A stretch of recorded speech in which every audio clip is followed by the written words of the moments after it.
Hello everyone, আসসালামু আলাইকুম। এই গরমে কলিজা ঠান্ডা করার মতো মিল্কশেক বানিয়ে আজকে আপনাদের সাথে শেয়ার করব। মিল্কশেকটা খুবই হেলদি, ছোট বড় সবাই খেতে খুব পছন্দ করে। আশা করি মিল্কশেকের রেসিপিটি আপনাদের কাছে ভালো লাগবে। মিল্কশেক বানানোর জন্য প্রথমে নিয়েছি আমি 10-12টা খেজুর। খেজুরটাকে প্রথমে ভালোভাবে পরিষ্কার করে ধুয়ে নিয়েছি। এখন এই খেজুরের ভিতর থেকে খেজুরের বিচিগুলো বের করে নেব। সবগুলো খেজুরের বিচি আমি একইভাবে বের করে নিয়েছি। এখন একটা বাটির মধ্যে নিয়ে নেব।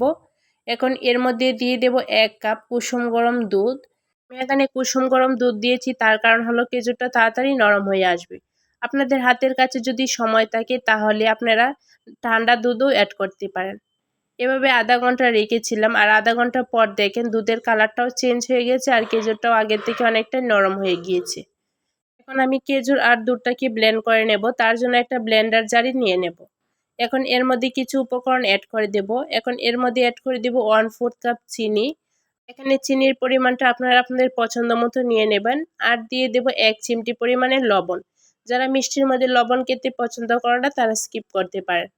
দিয়ে দেব 1/4 কাপ গুঁড়া দুধ। এখানে গুঁড়া দুধটা দেওয়ার চেষ্টা করবেন। গুঁড়া দুধটা যদি মিল্কশেকের মধ্যে দেন তাহলে কিন্তু টেস্টটা দ্বিগুণ বেড়ে যায়। এখন দিয়ে দেব 4-5টা কাজু বাদাম আর দিয়ে দেব 1/2 কাপ মিষ্টি দই। এখন এর মধ্যে অ্যাড করে দেব 2 কাপ লিকুইড দুধ। এখানে আমি দুধটাকে জাল করে ঠান্ডা করে তারপর দিয়েছি। আপনারা চাইলে কিন্তু 1 কাপ দুধ আর 1 কাপ পানি দিয়েও অ্যাড করে নিতে পারেন। এখন দিয়ে দেব 5-6টা বরফের টুকরো। এখন ব্লেন্ডার জারে মুখটা লাগিয়ে আমি ব্লেন্ড করে নেব। সবগুলোকে একসাথে ভালোভাবে ব্লেন্ড করে নিয়েছি, আর দেখেন মিল্কশেকের ঘনত্বটা ঠিক এরকম হয়েছে। এখন আপনাদেরকে দেখিয়ে দিচ্ছি ঘনত্বটা ঠিক কেমন হয়েছে। এভাবে বাসায় খুব সহজে আপনি মিল্কশেকটা বানিয়ে নিতে পারেন। আর মিল্কশেকটা কিন্তু খুবই হেলদি আর খেতেও কিন্তু অনেক মজার। আপনাদের বাসায় যদি বাচ্চা থাকে তাহলে বাচ্চাদেরকে এভাবে মিল্কশেকটা বানিয়ে দিতে পারেন। যারা সবসময় একসাথে সবগুলো খেতে চায় না, সেই জন্য এভাবে যদি মিল্কশেকটা বানিয়ে দেন তাহলে কিন্তু তাদের শরীরের মধ্যে পুষ্টিটা ঢুকে যাবে আর খুবই মজা করে খেয়ে নেবে। মিল্কশেকটা কিন্তু খুবই অল্প সময়ের মধ্যে বানিয়ে নেওয়া যায়।